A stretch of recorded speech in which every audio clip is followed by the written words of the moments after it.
My name is Diane Latiker. My community is called Roseland in the far south side of Chicago. Our community is just not thriving. The businesses, they leave because of crime, and crime grows because there are no businesses. I wanted a safe space for young people to expand their knowledge and to belong to something that's good.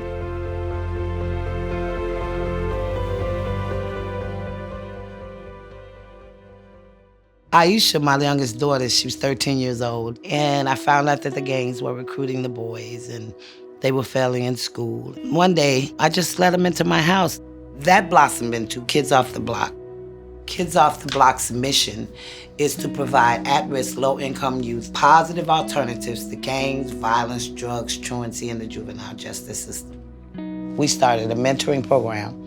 We started a tutoring program. We started a sports program. What I learned from Kids Off the Block is to be a pillar of my community and a leader. It made a huge difference, actually. Hey, Miss Diane. Hey, y'all.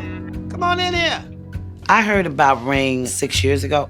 I think the similarities between Ring and Kids Off the Block is that we both want to keep people safe.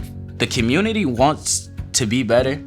It's just they don't have as much resources as we need to do better.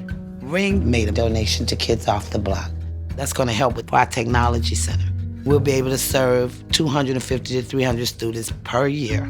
We want to give them career skills where they can go anywhere and get a good job. And they wanted to bring 1,000 Ring doorbells to my community.